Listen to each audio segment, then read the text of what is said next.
Olá pessoas eternas, sejam bem-vindos ao canal Segredos Eternos, e no vídeo de hoje a gente vai abordar sobre o livro Edifique Seu Fundamento de Rick Renner, 6 crenças inabaláveis para você construir a sua vida espiritual cristã. Sou Douglas Carvalho, sejam bem-vindos ao canal Segredos Eternos. Roda a vinheta.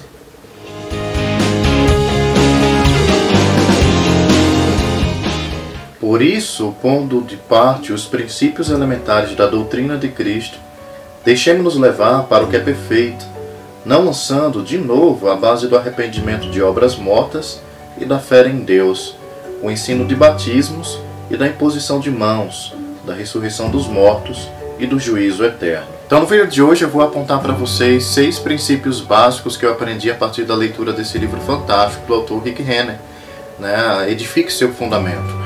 Então, a partir desse vídeo, você vai ter uma direção sobre como você pode construir sua vida espiritual de forma sadia.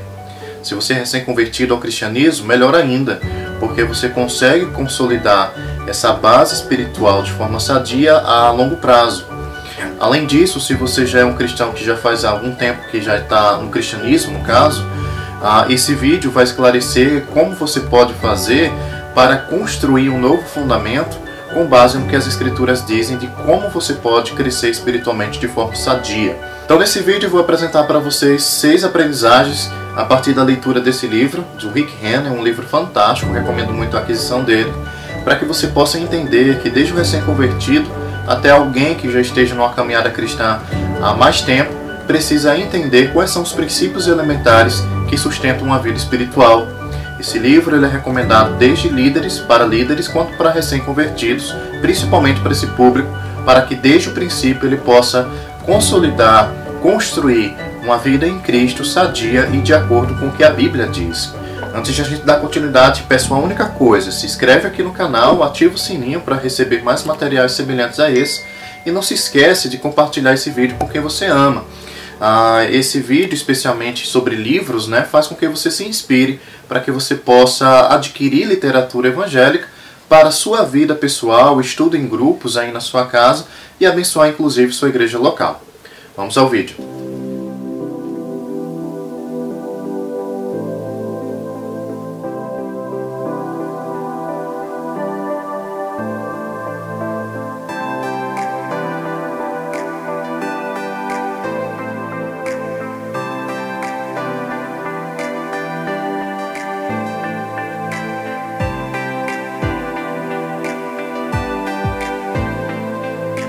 Quando a gente pensa sobre aprendizagem nas escolas clássicas, nas escolas normais brasileiras, a gente vê que cada criança precisa passar pelo processo de alfabetização, precisa aprender o ABC das coisas.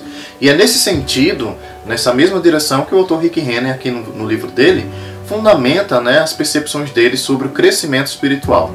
É necessário que antes de você começar a ler, você aprenda os elementos do ABC para seguir as séries, seguir os anos que estão te aguardando para níveis maiores de complexidade de conteúdos e de assuntos que devem ser ministrados de formas diferentes. Só que ele esclarece que muitos cristãos não sabem as coisas básicas do cristianismo porque se esquecem que a própria palavra de Deus respalda quais são essas coisas elementares que dão base para o aperfeiçoamento, para coisas mais profundas em Cristo, de entender quem Cristo é, o quem Deus é e o que Ele tem reservado para cada um dos seus filhos. E esses elementos principais, eles são apresentados durante os capítulos do livro da seguinte forma: é necessário que, antes de tudo, você aprenda o que é arrependimento. Arrepender-se, segundo o autor, é mudar a mente radicalmente, de modo que o comportamento de um ser humano seja completamente transformado. Ora, um comportamento completamente transformado implica numa vida transformada. Então, arrependimento significa mudar os seus pensamentos pelos pensamentos de Cristo, de modo que cada área da sua vida seja afetada. O autor também respalda aqui no livro, na parte inicial, de que muitas vezes a gente confunde o que é arrependimento com remorso. Remorso muitas vezes são situações em que a gente chora, se lamúria diante de Deus, de modo que a gente quer apenas chamar a atenção de Deus, mas na verdade não olha para dentro de si e vê que magoa a si mesmo, magoa outras pessoas, inclusive a Deus. Então é necessário que essa compreensão sobre arrependimento de obras mortas, que é o que Hebreus, nesse texto inicial aqui do vídeo que a gente leu, esteja bem alicerçado, bem consolidado sobre o que é que significa. Porque a partir do arrependimento que a gente tira a sujeira do nosso passado, a gente olha, foca para Cristo, que é a rocha fundamental. O próprio Jesus Cristo diz que quando a gente quer construir uma casa, a gente fundamenta sobre a rocha, né? Que a rocha representa Cristo. E não sobre a areia, né? O próprio Evangelho, Jesus explica essa comparação, porque o servo imprudente, aquele que construiu a casa sobre a areia, quando vem a tempestade, quando vem as adversidades da vida, aquela casa cai, porque não foi consolidada sobre a rocha, que é a palavra, que é Jesus Cristo. Então, a partir dessa compreensão, mesmo construindo sobre a rocha, a gente tem que entender que sujeiras do nosso passado devem ser limpas. E para isso é necessário que você se arrependa, ou seja, tire tudo aquilo que estava associado à sua vida passada, regressa ao novo nascimento. A partir de então, desse arrependimento de obras mortas, e obras mortas ele esclarece que é tudo aquilo que desfoca de Cristo e coloca o mérito em outras coisas. Por exemplo, tudo aquilo que você tira a fé de Jesus Cristo e coloca a sua fé ou o mérito de estar conquistando algumas coisas na vida a outras coisas que não seja Deus, isso o autor chama de obras mortas. E ele inclui nessas obras mortas também os pecados, né?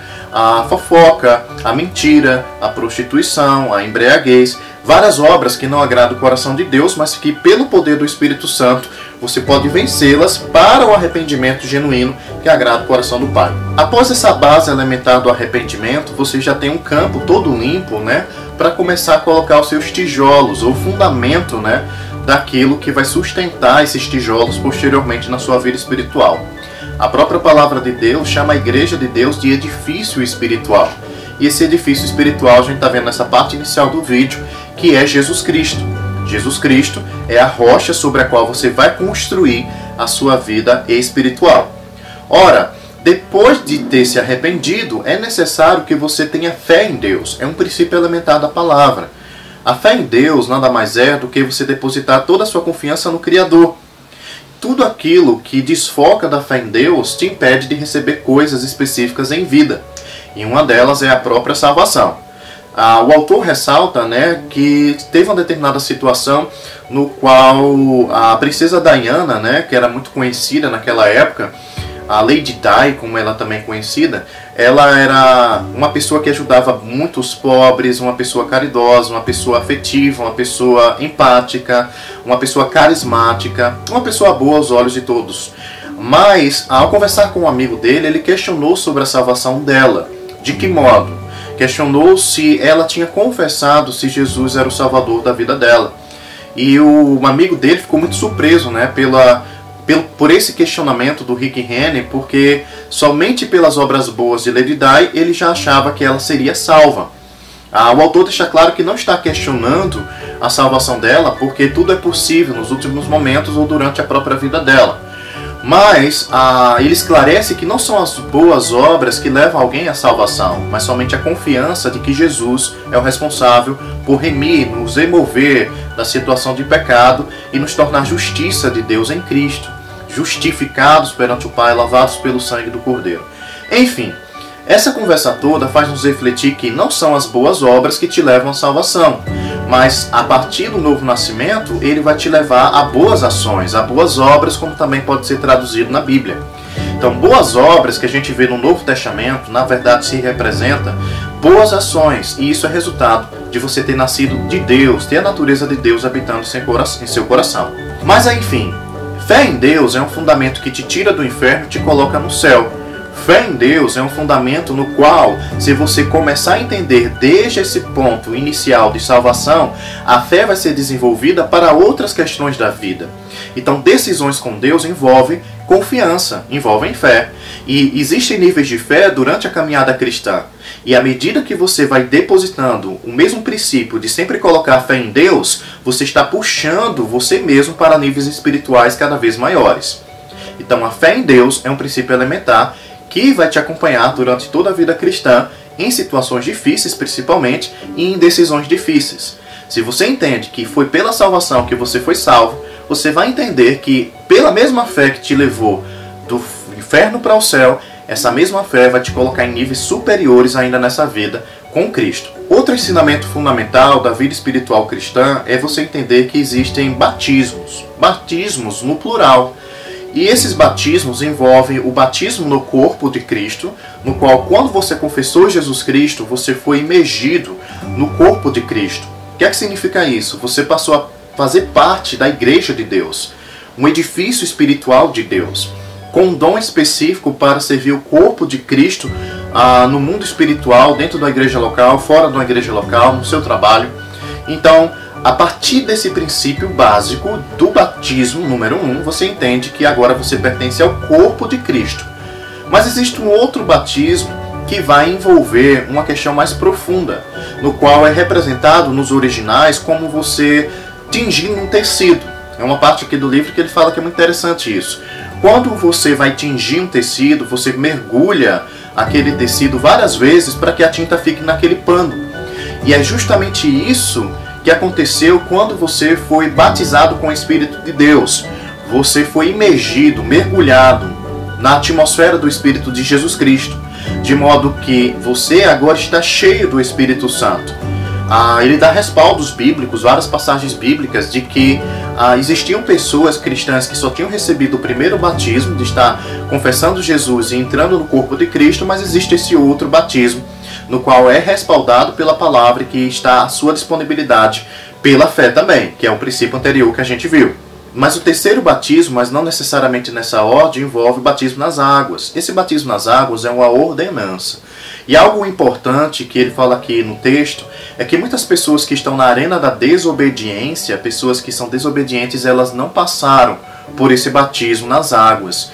Como é uma ordem, quando você não atende essa ordem expressa por Jesus, ir por todo mundo, batizando no nome do Pai, do Filho e do Espírito Santo, você não recebe esses enviados de Deus para ser batizado, automaticamente você entra na arena da desobediência. E por causa disso a sua vida começa a entrar em processos cada vez maiores de desobediência. Então no corpo de Cristo, se você identifica alguém que é muito desobediente, certamente essa pessoa ainda não foi batizada nas águas. Quando ser batizado nas águas, você cumpre um princípio que o próprio Jesus cumpriu.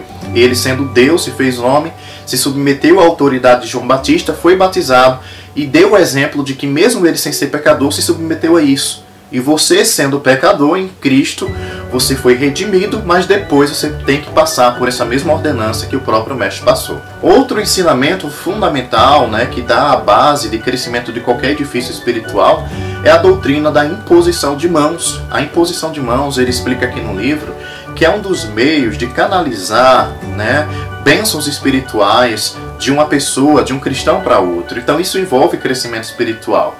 Ele fala inclusive da passagem de Timóteo, para reativar o dom que havia sido depositado na vida dele pela imposição de mãos. Então ele fala inclusive para a gente parar a leitura e começar a observar as nossas mãos e ver que desde a antiga aliança Deus fala muito sobre mão, que a mão do Senhor estava sobre o povo, que a mão do Senhor pesava sobre o povo. Essa mão do Senhor, traduzindo, significa a unção de Deus. Então a mão de Deus, ela vem para abençoar na nova aliança. Quando se fala da imposição de mãos, se fala de mecanismos de cura.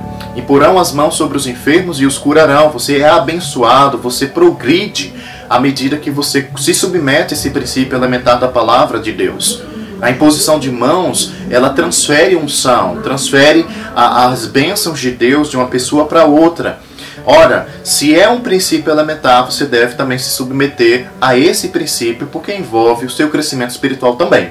Outra aprendizagem é sobre a ressurreição dos mortos. Ora, se alguém adormeceu em Cristo, essa pessoa ela vai ressuscitar para a vida e vai receber recompensas, vai ser julgada não para a condenação eterna, mas para receber recompensas perante o tribunal de Cristo. Nesse tribunal, os cristãos vão comparecer perante a face de Jesus Cristo e conforme as suas obras, cada um deles será recompensado de acordo com cada uma delas. Se são obras que são feitas para agradar os homens, chamar a atenção, são obras cujos propósitos no coração não são corretos, elas serão consumadas pelo fogo santo de Jesus Cristo e só vai sobrar nada, somente você para ser salvo. Então a própria palavra respalda isso. Mas se as suas obras, as suas ações em Deus na terra vieram debaixo do comando do Espírito de Deus para ajudar outros, para consolidar o reino de Deus na terra, ainda nessa terra, nessa passagem peregrina aqui, as suas obras serão provadas como fogo, e será provada, né, de modo que você será recompensado com influência no mundo vindouro e governança no mundo vindouro. Então veja, os cristãos que morrem, que adormecem em Cristo, eles serão ressurretos para recompensas eternas. Mas pessoas que adormeceram, que morreram sem Cristo, essas pessoas, elas serão ressurretas não para recompensas, mas para condenação eterna. Esse é um princípio elementar que tem que estar claro no coração de vocês, de modo que vocês fiquem atentos, ativos, às pessoas que ainda não são salvas, às pessoas que ainda precisam da graça de Jesus Cristo para entrar no reino de Deus e receber a salvação eterna. E isso só é possível pela pregação da boa notícia, que Jesus morreu no lugar dessas pessoas, nos resgatando do império das trevas e nos transportando para o reino de Deus. Então, o princípio elementar da ressurreição dos mortos é para a condenação eterna. Essa condenação envolve nada mais de ser lançado no lago de fogo e enxofre, no qual inclusive o inferno e a morte serão lançados lá também. O outro princípio, né, de doutrina é o juízo eterno, né, justamente sobre essa questão que a gente acabou de mencionar, sobre para onde cada um de nós vamos após nós adormecermos em Deus, né? Esse princípio de ressurreição dos mortos nos dá esperança. Ele compara sobre a questão de você visitar e ir ao enterro de alguém que é cristão e alguém que não é cristão. Você percebe que essas pessoas, né, que não são cristãs, há muito desespero nesses enterros, né, porque não há uma esperança futura de ressurreição, mas para nós cristãos há sim essa esperança, e com recompensas inclusive. E inclusive isso se liga diretamente com o juízo eterno, que é o próximo item, no qual as pessoas que adormeceram em Cristo, elas serão recompensadas, como a gente acabou de explicar, mas as pessoas que faleceram sem Jesus Cristo, elas serão ressurretas para castigo eterno, condenação eterna, juntamente com os demônios, juntamente com os anjos caídos. E o último ponto muito interessante é que ele fala questionando se você é um discípulo ou somente um ouvinte da palavra. Um ouvinte é aquele que não implanta a palavra em si. Ele traz aquela passagem que nós devemos primeiramente nos purificar na nossa consciência, mas ao mesmo tempo implantar a palavra em nosso espírito. Implantar no original é a mesma noção de transplante, no qual alguém se esmera na palavra de tal modo que existe um implante da palavra no espírito humano. Então existe um esmero, não é somente ir a uma igreja, ouvir uma boa pregação, ou seja, acessar um YouTube para ouvir uma mensagem, ou apenas ler a Bíblia superficialmente. Envolve muito mais do que isso.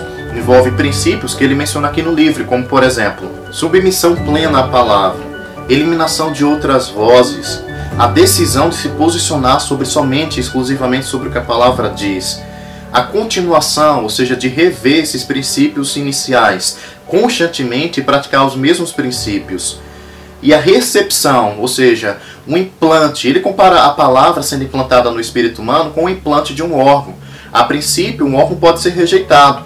Por isso é necessário o acompanhamento médico. Por isso é necessário ver a compatibilidade daquele órgão com aquele organismo. Por isso que é necessário que ocorra uma manutenção após o implante de um órgão no corpo humano.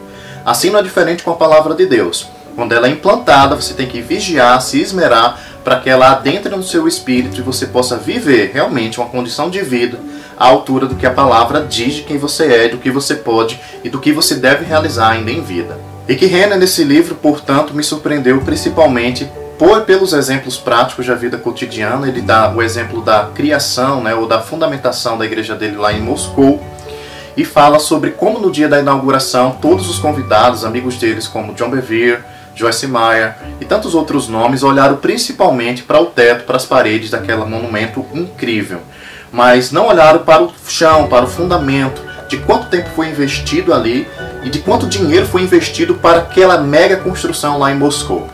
Isso nos faz refletir que, antes de tudo, foque, canalize suas energias para ter uma boa fundamentação espiritual, para depois levantar um ministério, levantar algo que possa servir outras pessoas. Ele dá também um outro exemplo prático de como, durante a construção de um muro na casa dele, o muro foi construído muito aceleradamente e ele ficou muito alegre com aquilo.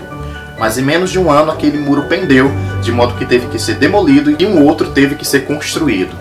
E Isso nos faz refletir de que crescimento espiritual não deve ser necessariamente acelerado. Ele deve considerar estações específicas para sua construção, de modo que possa consolidar primeiro sua vida espiritual para depois que outras possam vir e serem também abençoadas. Então, recomendo muito a aquisição desse livro. Praticamente é um livro de crescimento espiritual e eu desejo que você tenha sido abençoado em certa medida com esse vídeo. Ele não traz em detalhes tudo aquilo que o livro trouxe como discussão, mas eu acredito que dá uma visão panorâmica, como positivamente você pode adquirir essa literatura, abençoar você e depois abençoar aí o seu grupo, né, de estudos, ou até mesmo a tua igreja local, ou mesmo lá no seu trabalho onde você está atuando. Então, sou Douglas Carvalho, espero que você tenha gostado desse material, compartilhe aqui com quem você ama e eu quero que você saiba que você é mais que um número, você é o melhor de Deus. Shalom.